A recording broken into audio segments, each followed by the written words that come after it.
You're listening to Ron Siegel's Home and Finance Radio Show, only on Financial News and Talk. Now live in studio, your host, local and national real estate expert and consumer advocate, Ron Siegel. And hello again. Welcome to Ron Siegel Radio. This is the show with no real boundaries as we discuss current events, financial markets, politics, sports, even poking fun at the rest of the media. This is the show that connects the dots of confusion. Delivered by conflicting media reports. We connect the dots so you know the actions you can take, how your family or business can benefit from current events. Most of all, thank you for joining me. Within every market, there are solutions as well as tremendous opportunities. You just need some trusted guidance. That is my message, and I will be delivering it every day. We have a very focused show. We only chat about items that affect the roof over your head, your bank account, and anything I feel would benefit you. But before we get into our intriguing content this morning, please welcome our featured guest. Jeremy Delk is with us. We're going to learn a lot from Jeremy this morning. I anticipate that.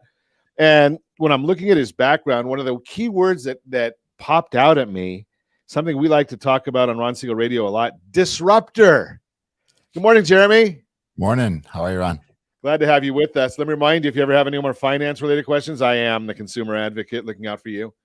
And you can reach out to me directly, 800-306-1990, 800-306-1990, or ronsiegelradio.com. Just remember, that's the number we call anytime for assistance. When you call that number, it comes directly to me first. There are operators standing by. Quiet, numbskulls. I'm broadcasting. Well, I do have a great team when it comes to developing a financing plan, a plan to save you money. I personally work with you.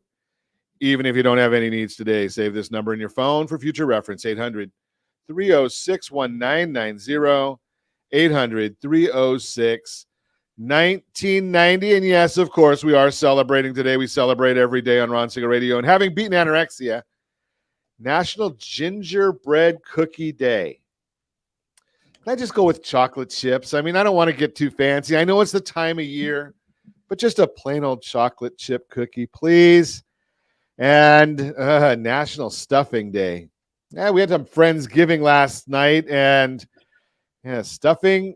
Again, for those guys, those of us that have beaten anorexia, stuffing is always a good one. Let's take a look and see what the markets are doing right now. Obviously, if you are a stockholder in Disney, you're probably a little bit happy this morning. Out with the old, out with the new, and back in with the old, I guess is the saying over at Disney right now. So I think we'll see what's going on there. The Dow Jones Industrial Average down 98, S&P 500 down 22, NASDAQ down 122. Oil, whoa. I guess the oil market is seeing a recession, even though the White House doesn't. So oil's down $4 a barrel right now as I speak to you. But here in the formerly Golden State, we're still at $5.25 a gallon. $5.25 a gallon. Jeremy, you said you're in Kentucky? I am. $3.35 a gallon of gasoline. You're probably just laughing at us here in California. I've got a Tesla, so it's really funny. I just drive past them. I don't notice, but yeah, so you really laugh at us. Really okay, I get you. Yeah, and we don't get letters from our government telling us not to plug in our Teslas either. I heard about that out in your yeah, we're gonna go all electric, and we don't have any electricity, and we're gonna close down a couple more plants. So that, it's the California logic. But we live here. We like the weather, so I guess we put up with it. Josh is at $4.87 a gallon. Jody's at $4.19. Looking further, Brittany's at $3.37 up there in Colorado, and of course the winner, as always, that would be our tremendous underwriter Lori over there at $3.18 a gallon. So a lot of talk in the markets right now. Where are interest rates going? I started finally seeing some of the changes coming across some of the memes over the weekend, and some folks saying, "Oh, you better get into interest or buying back properties now, or it's time to go and do that." Okay, so what's going on really in interest rates? Well, the Federal Reserve, they're still clueless. So we've talked about that. We're not going to go into that again, but you can tell when you see that the oil market, where oil's down $4 a barrel. Why is that? Well, something that the government doesn't understand. It's called supply and demand. And as the demand drops for oil, I know the president will probably start buying it so we can increase the demand. But as the demand drops, prices drop. So that's why we're seeing the oil dropping like that.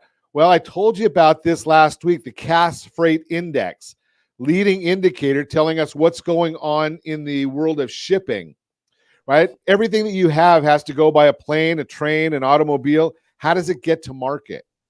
Well, if you're not buying at the retail level, and I know retail sales are up, but that's probably because of inflation more than the quantity of goods being consumed. I looked at a ham that I usually pay every year at this time, $30 for it. Went to Ralph's last weekend, $70 for the exact same ham. Yes, I like Boar's Head ham. Okay, call me a ham snob. But the bottom line here is things are going up in price. Now, as we stop buying, we're not shipping. That's why the index is dropping. That Cass Freight Index is telling us people are not buying, they're not shipping. If they're not buying and they're not shipping, they're going to stop with the manufacturing. So that's going to slow down. And the Federal Reserve doesn't realize that everything that they're doing and the massive increases they're putting us through is causing the entire economy to slow down, but they have a lag effect. And that's what the Federal Reserve is not calculating in, is this lag effect. It's starting to catch on what they did early in the year. Interest rates have doubled. I used this, shared this with a group of professionals last week that I was speaking in front of. And we went from like 3.14 on the interest rate world to over 7 on the interest rate world. Again, yes, I do use OBMMI, so that's where we're getting our data from, and they have that huge market share.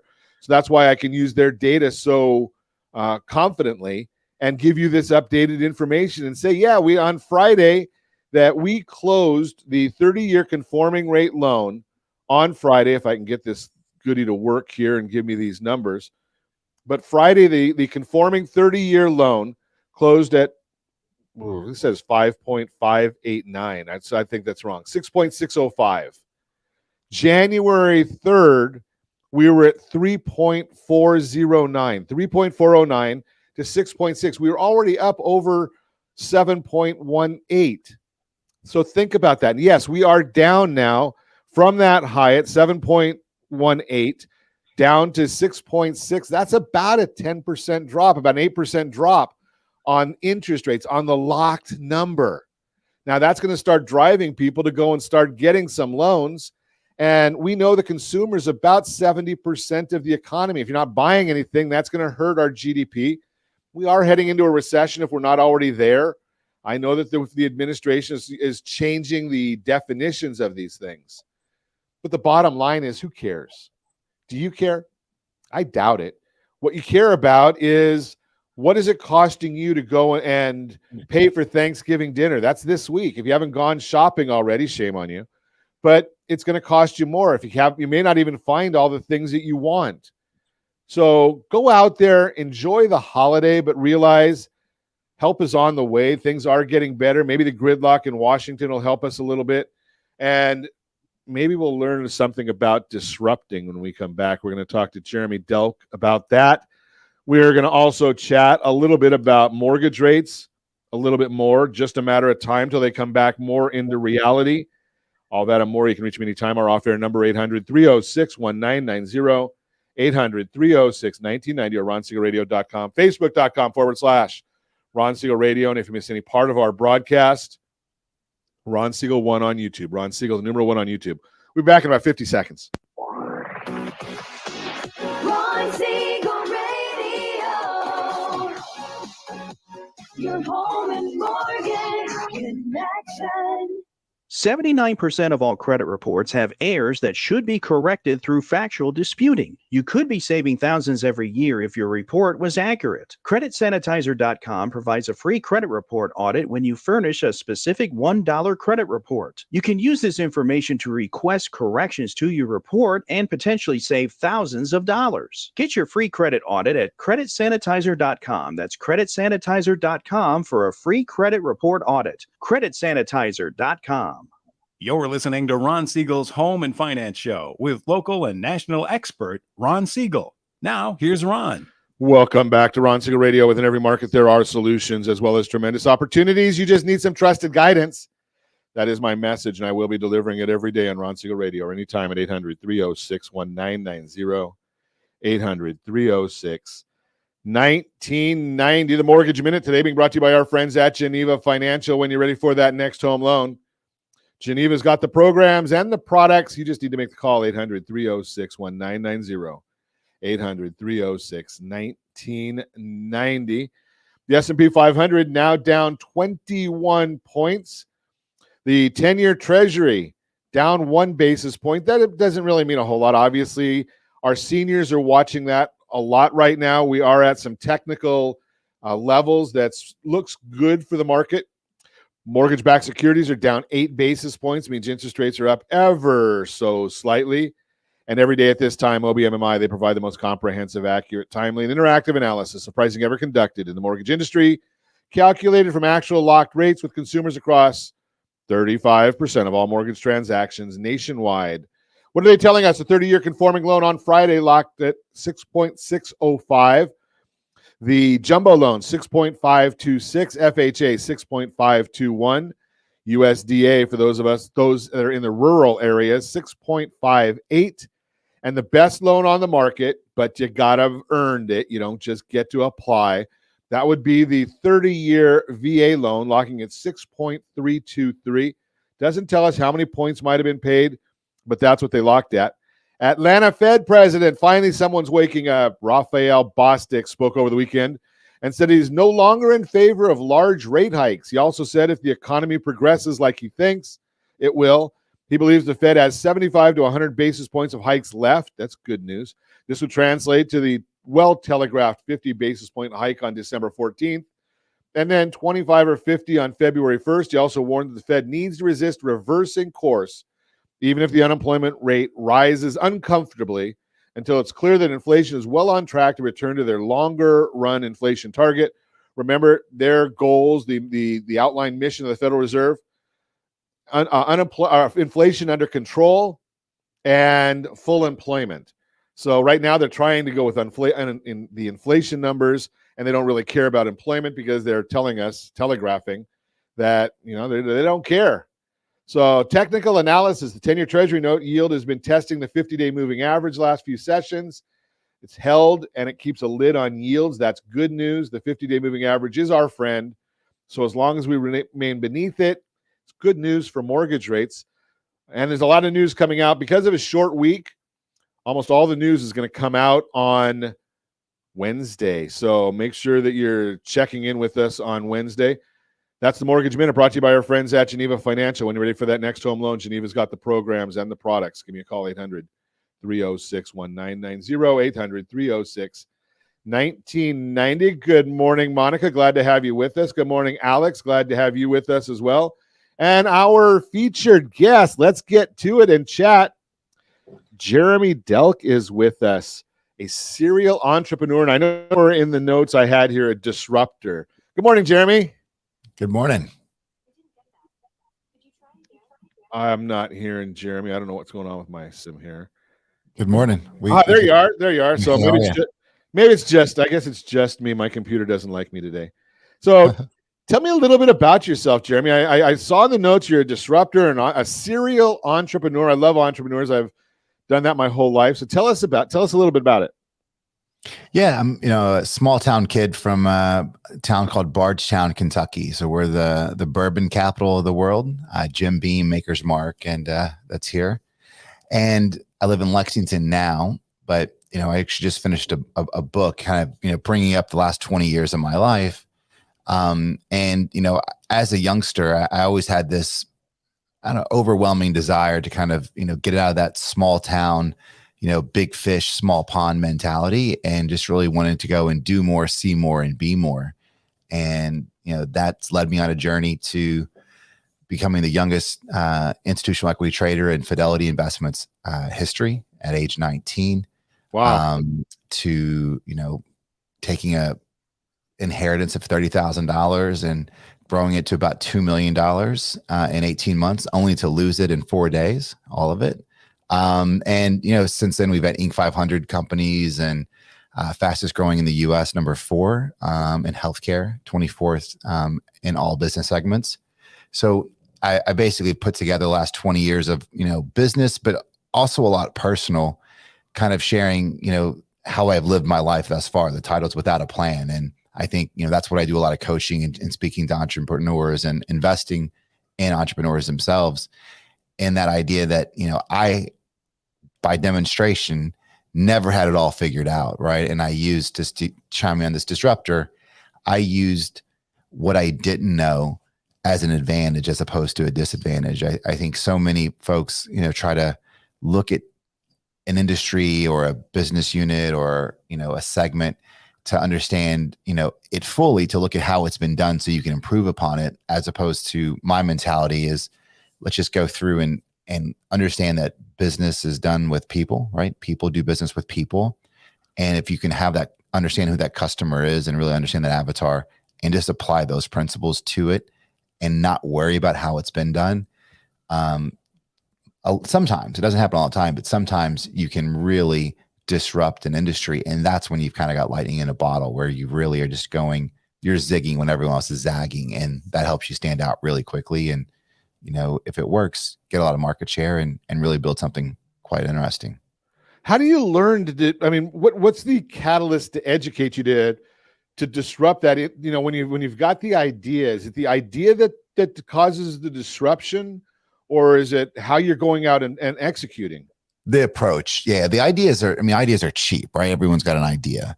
You have to start there, but that really isn't worth anything. In my opinion, it's all the approach, and how you're going through and doing it. And that's been successful for me, again, through several different industries, because I'm looking at it more of like, okay, you've got an idea, cool, cheap idea. And let's say it's applied to you in the mortgage business, which I've not had a business in. But if it's mortgage business, how's everyone doing it? Well, it's all about rates, and you're going through and you're having a conversation about rates, and you're influencing that's your value prop.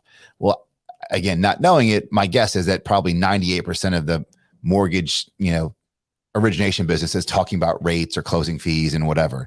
So you're going to be speaking with the masses, and it's hard to stand out. So I would go through and just off the top of my head, I would throw an approach on it, like, hey, well, what does someone really want? Right? They probably want, a professional. They want some guidance, especially first-time home buyers, of what the process is going to be like. As you know, right? Whether you're buying houses at 6% right now or 3% like you did a couple of years ago, the one thing that's not changing is the housing pricing. You may see a correction, but we're at a shortage nationwide. I'm not in the business of your business, but I know that there's a nationwide shortage of houses, right? So does it really matter, right? So I think that consultation component. So just throwing it, packaging it like, hey, what's the consumer really need? And they want guidance. They want to have education. They want to have some comfort, and they want to look at this more holistic approach. So I would go through and just have a complete different approach with a hyper focus on the customer. In this case, it would be a home buyer, hypersensitive understanding of what's important to them, really create that avatar or what their insights are, and then tailoring a message to that, not worrying about, and maybe you're not even having a conversation about rates. Again, that's off the top of my head with not a lot of prep, but it's just really focusing on the customer. I think so many people, and I think that's where you see problems with big organizations. They get so much in a pattern of this is how we do it, and it's just incremental growth. That's why those businesses grow incrementally, because they're not doing anything outside of the box other than just trying to improve processes and approach. As opposed to look at Uber and the taxi commission, right? When you come through with an idea that no one's looking at that just is unorthodox, that's when you have an opportunity to really have a whole new, business segment and approach with the customer being the primary focus. It's amazing how you listen to what you're saying, and then think about just commercials that we hear, and they're all talking about what they want, what the companies are wanting, what the companies are offering, and very few of them ever talk about.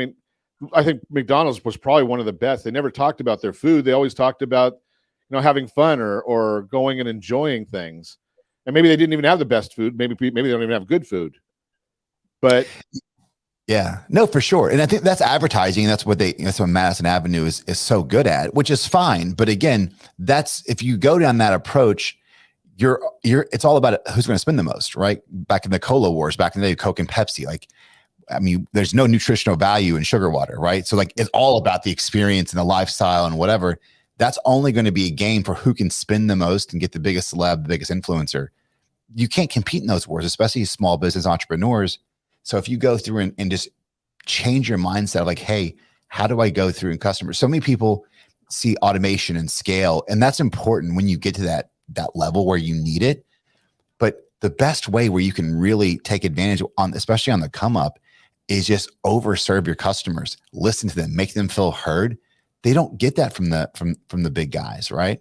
And then you can go through like, how do we not lose the touching points that we have with our customers, but still have some levels of scale? So it's just changing your mindset. So many entrepreneurs are trying to play at level 9 when they're still at level 2. That's pretty amazing that you say that, because that's, your customers are going to come back to you if you give them a great experience. And there's a lot of companies that have really proven that, if you treat them right, the product is not the quality of the product doesn't have to be the greatest if they feel the best. Pretty interesting stuff. We're going to continue our conversation with Jeremy Delk when we come back. You're listening to Ron Siegel Radio, discussing your real estate, current events, and the financial markets. We're going to also chat about mortgage rates will come down. It's just a matter of time. And we'll see. I don't know if we'll ever get to the Your Credit Matters segment, but we'll give you some great information there as well. You can reach me anytime. Off-air number 800-306-1990, 800-306-1990, or RonSiegelRadio.com. Facebook.com/Ron Siegel Radio. And if you miss any part of our broadcast, Ron Siegel 1 on YouTube. Ron Siegel, the number 1 on YouTube. Stay tuned. We'll be back in about a minute. Ron Siegel Radio. Your home and mortgage connection. Is your budget getting blown up with high prices of gas and increased costs for other household needs? This is Ron Siegel, host of the daily home and finance radio program. Did you know if you have a low interest rate mortgage along with auto debt, credit card debt, or student loans, your family could potentially save $500 or more per month by restructuring these debts? If you'd like a free Borrow Smart analysis with our team, let's book an appointment to see how we might be able to relieve some stress. Schedule your appointment at rsrbsa.com. That's rsrbsa.com for your free Borrow Smart analysis. rsrbsa.com. You're listening to Ron Siegel's Home and Finance Show with local and national expert Ron Siegel. Now, here's Ron. Welcome back to Ron Siegel Radio. Within every market, there are solutions as well as tremendous opportunities. You just need some trusted guidance. That's my message, and I will be delivering it every day on Ron Siegel Radio or anytime at 800-306-1990, 800-306-1990. The real-time real estate segment today being brought to you by the area trusted real estate professionals of Ron Siegel Radio. Visit rsrhomescout.com, rsrhomescout.com. Mortgage rates will come down. It's just a matter of time. This past year, rising mortgage rates have slowed the red-hot housing market. Over the past 9 months, we've seen fewer homes sold than the previous month as home price growth has slowed. All of this is due to the fact that the average 30-year fixed mortgage rate has doubled this year, severely limiting home buying power for consumers. And this month, the average rate for financing a home briefly rose over 7% before coming back down into the high 6% range. But we're still starting to see a hint of what mortgage interest rates could look like next year. Inflation is the enemy of long-term interest rates. As long as inflation is high, we'll see higher mortgage rates. Over the past couple of weeks, we've seen indications that inflation may be cooling, giving us a glimpse into what may happen in the future. The mortgage market is eagerly awaiting positive news on inflation, as Ali Wolf, chief economist at Zonda, says, quote, "The housing market is expected to face continued uncertainty heading into 2023 as consumers, financial markets, and policymakers work through their respective challenges in today's economy. We're watching for any additional stability in the MBS market, signs of cooling inflation and or aggressive Federal Reserve action to give us confidence that mortgage rates are past their peak," unquote. What does this mean for the future of mortgage rates? As we get through the inflation battle and start to see that coming down, we should expect mortgage rates to follow. We've seen nods of this over the past couple of weeks As the Federal Reserve works to bring inflation down, mortgage rates will come down as well. Bill McBride from Calculated Risk says, quote, my current view is inflation will ease quicker than the Fed currently expects, unquote. As we look toward next year, we certainly hope he's right. Bottom line, mortgage rates will come down. It's just a matter of time. The hope is we continue to see more positive news on inflation, and that'll bring mortgage rates down. This will give prospective home buyers more buying power and lead to more homeowners throughout the country. That's the Real-Time Real Estate segment brought to you by the area trusted real estate professionals of Ron Siegel Radio. And again, as I ask, as always, if you have any friends, family, or coworkers looking to buy, sell, or borrow on real estate, have them give me a call. I'll put them in touch with the professionals that can help them. We're going to continue our conversation now, chatting with Jeremy Delk this morning. Jeremy's got a new book coming out. Jeremy, you said, what was the name of the book you said is coming? It's called Without a Plan, a memoir of unbound action and failing my way to success. Fascinating that you say that, because every successful individual that I talk to talks about the idea that failure is actually more important than the wins, that you end up learning more from the failure. Yeah, I mean, absolutely. I mean, that's what was so important to kind of leading that in there, right? I mean, I mentioned, Inc. 500, and, we've taken companies public and private, and, we've had, multi-million-dollar exits, and we've done so many great things that from a CV perspective, that's my list, and that's like, my badge of honor, all the things that we've done. But most of it's bullshit, right? Because, that's really, that's a glimpse into 3.5 years of hard work. 7 years of hard work, 2 years. So I'm an overnight success. It only took me 21 years, right? So that's the point that everyone, kind of forgets about. And I think that's what, I kind of started off. I think even before we went live, I think a big part of what I do now is halfway altruistic, because I go out and try and do this coaching and these podcasts and mentoring and those things just because, I love learning, but I feel like if I had someone that could go through and say, hey, let's understand really why we're doing this or why we want to do this, right? From a business or a personal component, once you really ask those real hard questions and peel back what's really driving you, then you can really make some really cool impact and potentially, sidestep some landmines there. So it's a lot of fun. And I think, that's what we're able to do. And that's it, from my early career 20 years ago, going out on my own, I made $6,000 my first year in business. My apartment rent was $7,500. So it wasn't doing too hot, but it was all those lessons that I learned throughout that journey that allows me to be quote unquote smart. And it's really just from experience and battle scars. And like, hey, I remember 3 years ago, we did this deal and this blew up. So let's not do that again. Right. And it's just from that experience, some good, but mostly the bad things that you learn from. So it sounds kind of what you're talking about, from a lay person that doesn't do what you do. You're like on a quieter scale of a Shark Tank. Would that be the right thought process? You're helping the business owners sometimes? Yeah. I mean, I love Shark Tank from its entertainment value. I think, the reality is we want to be able to help, I'm very much more early stage, or you've got a hurdle where you're doing 5 million in revenue, you want to get to 50, right? If you're an incremental guy or wanting just to go 6%, 8% growth, I'm not your person. But where I come in is you've got, a barn fire, you need to do a capital raise, or you've got a big problem you can't figure out, or you're perplexed of, hey, do I sell my company, or do I go through and scale and do product extensions? So I really try to go through and dissect, understanding where the business is, and then really what the needs are. With Shark Tank, again, love the entertainment value. I think it's done a little bit of a disservice because sometimes these valuations are crazy, but it's just because entrepreneurs don't know what they need. So like, hey, it's a new co with no revenue. I want to raise $1 million at a 10 cap, right? So a $10 million valuation. Well, why? Well, I need $1 million for this, and this. The reality is 9 out of 10 times, the founder owners don't need that much money. They think they need that much money because they need to go out and source the things that they don't have. And that's where I'm able to help out. Besides my experience, in my org, we've got a lot of shared services. So we've got finance, controls, sales, marketing, creative, video production, software dev.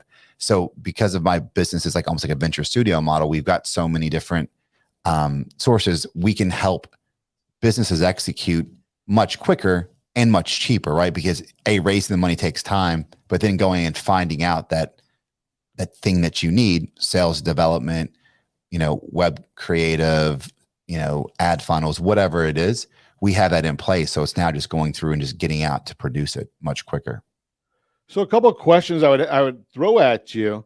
What do you say to when you've got a business that's coming to you and they've got a lion by the tail or a tiger by the tail, so to speak, and part of the company is saying, it's risky to grow this fast, and part of the company is saying, it's risky not to? I mean, it's easy. I mean, growth at all costs, period. Right.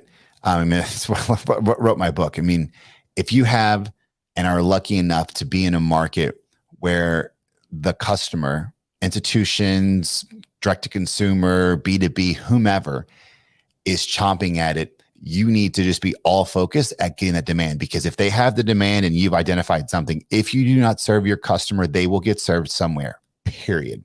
Now, you may not know how to do it. That's okay. We don't know how to do a lot of things, but keeping that North Star of the customer experience, what's important to them, and then backfill it. Hey, we're not ready to serve these customers because we can't do it with scale or we can't do it with the system. Build the system while you're going, right? I read you the excerpt of my book, the tie. It's a quote, not from me, but this is a definition of an entrepreneur from a guy named Reid Hoffman. An entrepreneur is someone who jumps off a cliff and builds a plan on the way down. That's it. You don't have to have it all figured out, just going, and you have to grow. It's not waiting for tomorrow, getting started. If you've really got that vein, you just need to figure it out. And don't worry about it. Because if you were to look at the other side of the coin that said, hey, let's not take on the customers, let's not grow it until we have it figured out, you could still be wrong. You're going to come through with the hypothesis of what you think figured out looks like, and it could still be wrong. So go with it now. Yeah, if you can be wrong either way, why not be wrong on a home run instead of wrong on a strikeout? Right, exactly. And he could have missed the bat. So what do you say to? I mean, in my years, I come across a lot of entrepreneurs, and it seems to me, especially on entrepreneurs, is they know the answer to everything. Just ask them. How do you get past that part of it where you're great at building this widget, but you don't necessarily know all these other systems like you're talking about? How do you get that person to open up that way, or do they have to want it themselves? But they have to want it themselves, right? I mean, and that's a big piece of, we're in Kentucky, we always, a lot of horse racing and bourbon here, but you 100%, whenever you're investing, you're betting on the jockey, not the horse. You could have Secretariat, but a monkey jockey on is not going to do it, right? So it's really, you have to deal with that entrepreneur or that owner, founder, and it comes with honesty, right? And honesty with themselves. The kid that walks into me and says, "Oh, I've got all these answers," like, goodbye. Well, I can't help you. You're just a genius, and I wish I was as smart as you, right? And it's bullshit, right? It's that they're insecure and they don't want to be able to go through. Like, I'm good at building and scaling businesses. After that, like, I want to give them to the adults and let them run them, right? I don't have interest in that, right? I have interest in the chaos, the building, breaking, and going through. That's my superpower. I'm not a details guy. I can go through in a vision and go through. But as soon as you can admit what you are good at, then that's one side of the ledger. The other side of the ledger, which is much larger, is what you're not good at. And that's either what you're not good at or what you don't like. Then it's just finding people that like to do those things and are good at them. That could be employees, contractors, partners, whomever. But that second ledger, if you're being honest with yourself, it should be a lot bigger than what you're good at. Because, it's just fact. We're not all good at everything. Yeah, it's amazing. And so many people think they are. I want to talk to you more about that when we come back. You're listening to Ron Siegel Radio, discussing your real estate, current events, and the financial markets. More with Jeremy Delk when we come back. You can reach me anytime. Our off-air number, 800-306-1990, 800-306-1990, or RonSiegelRadio.com, Facebook.com/Ron Siegel Radio. And if you miss any part of our broadcast, Ron Siegel 1 on YouTube, Ron Siegel, the numeral 1 on YouTube. Stay tuned. We'll be back in about a minute. Ron Siegel Radio, your home and mortgage connection. Do you know a homeowner experiencing divorce? Do you know a real estate reference and the divorce decree could cost tens of thousands of dollars? A certified divorce mortgage planning and real estate report could save you thousands of dollars, and it's free from your local certified divorce lending professional. Reach out to Ron today. RonIsMyLender.com. Again, RonIsMyLender.com. Licensed under NMLS 217037, Equal Housing Lender. You're listening to Ron Siegel's Home and Finance Show with local and national expert Ron Siegel. Now, here's Ron. Welcome back to Ron Siegel Radio. Within every market, there are solutions as well as tremendous opportunities. You just need some trusted guidance. That is my message, and I will be delivering it every day at Ron Siegel Radio, anytime at 800-306-1990, 800-306-1990. The Your Credit Matters segment today being brought to you by CreditSanitizer.com. You have a credit report. It's wrong. They all are. What are you doing about it? Credit Sanitizer has these solutions for you. Either outsource it. We've been talking about that. Find somebody else that knows how to do it better, Credit Sanitizer, or get the DIY books. You can do it. There's nothing that any credit repair company can do that you can't do yourself. The question is, do you have the expertise? Well, that's up to you. You need to make that call. That's Your Credit Matters segment brought to you by CreditSanitizer.com. You have a credit report. It is wrong. What are you doing about it? Continuing our conversation this morning, Jeremy Delk is with us. We are chatting about entrepreneurialism and scaling business. So, Jeremy, I have a friend that's been on the program. You may know him, Larry Broughton. He's come on many times, and he taught me something many years ago, and I think you're saying the same thing: is hire your weaknesses. Yeah. Identifying that there's got to be the first step, though, doesn't it? For sure, yeah, and then you can't do it. I think so many, especially young entrepreneurs, and young, not age, but just in experience, right? So young, they could be, 50-year-old, but so a young entrepreneur and just starting their first business.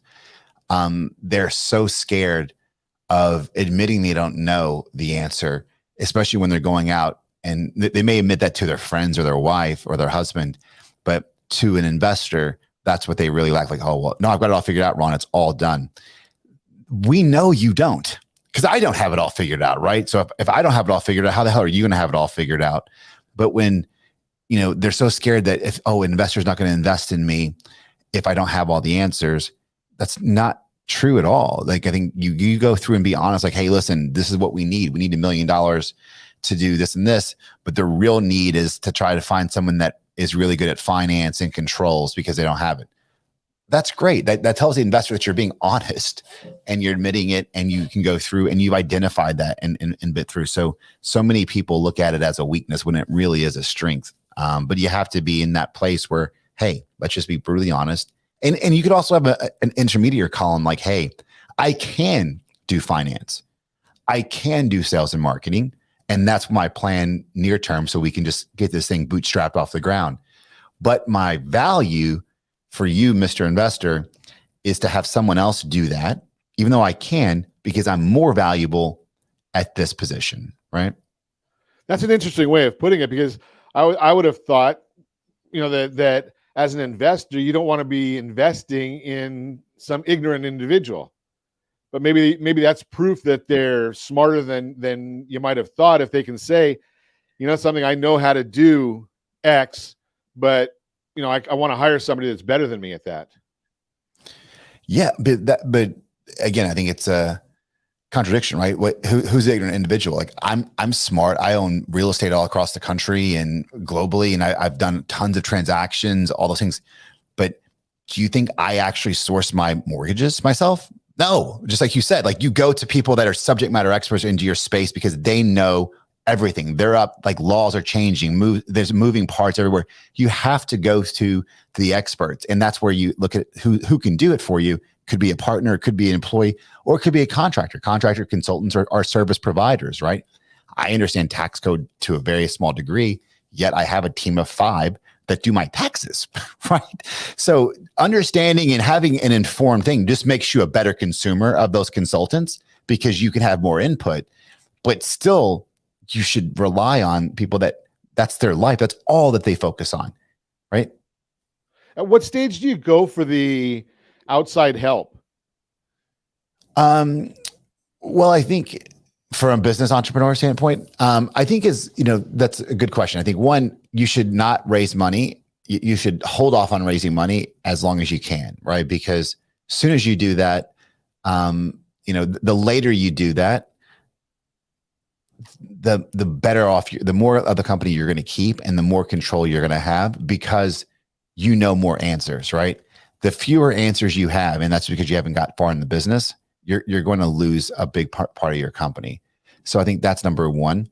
And then number two, and this is important to make them super clear. You can't have a business model that says you're going to raise all this money to have a team of consultants, right? You need to be able to bootstrap and do as much as you can, then kind of getting through it. So, I mean, I think the answer is different depending on what unit that is, right? So for sales and marketing, right, I think you can do a lot before you hit $1 million in revenue. You could do that with a very, very small team, 1, 2, 3 people to do, depending on the business, $1 million in revenue. Once you get that point, then you're probably needing, as opposed to just outsource CFO, you probably need someone that's a true controller that's in the business day to day. And that person is talking to finance. When you're talking sales and marketing, if you're doing digital ads, look, you're doing $5,000, $10,000 a month in ad buying.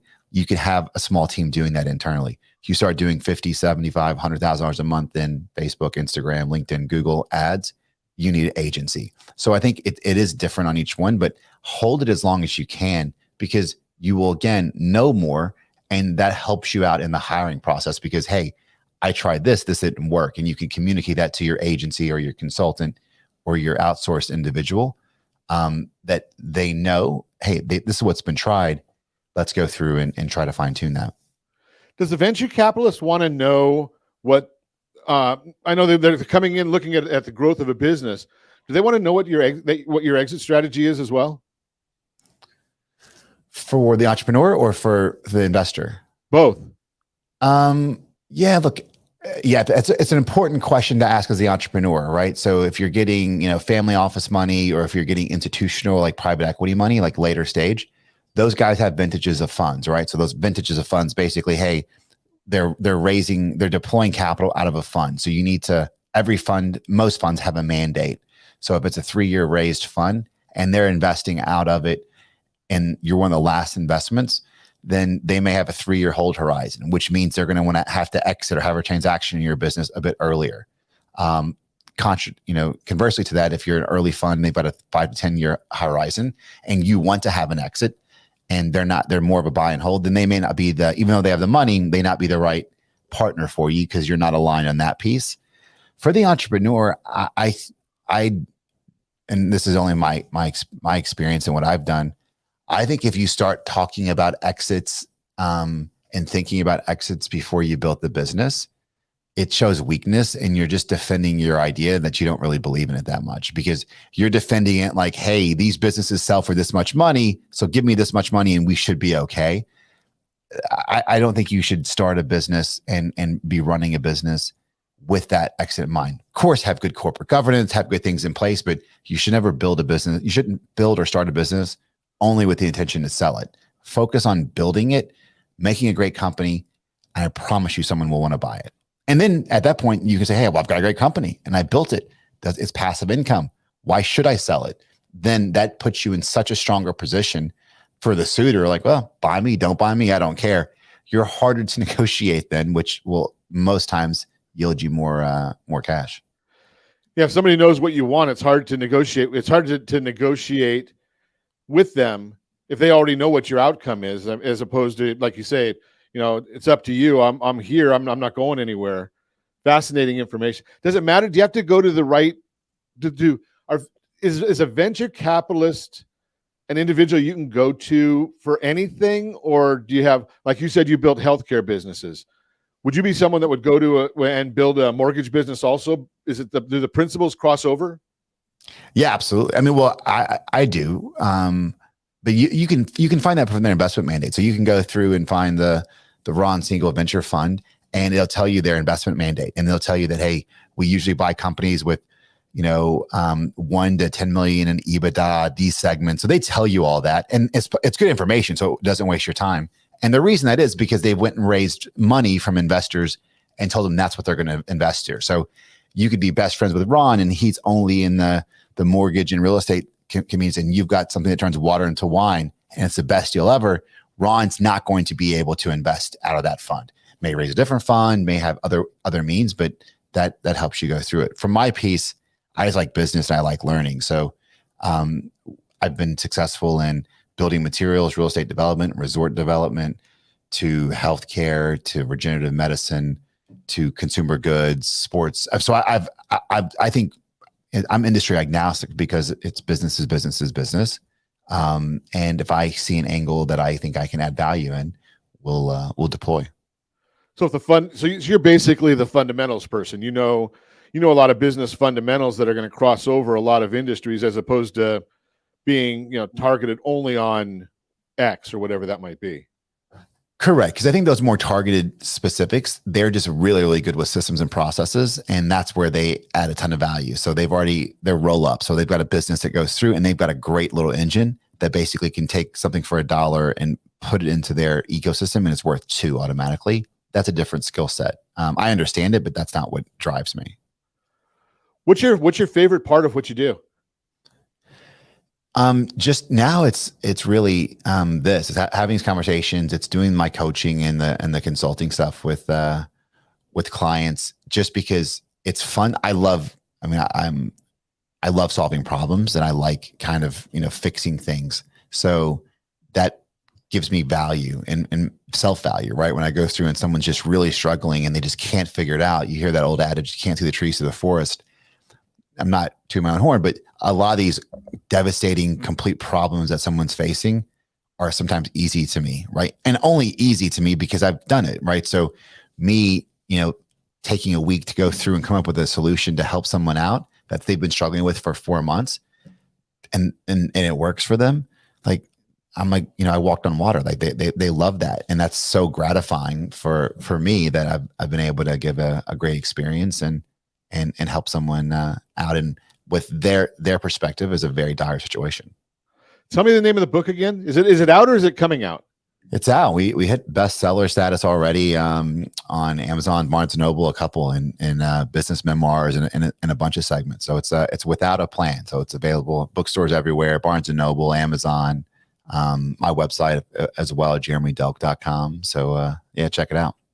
And the key question I ask everybody about their books, because for those of us that don't read, is it on Audible? It's coming in Audible, and it's cool.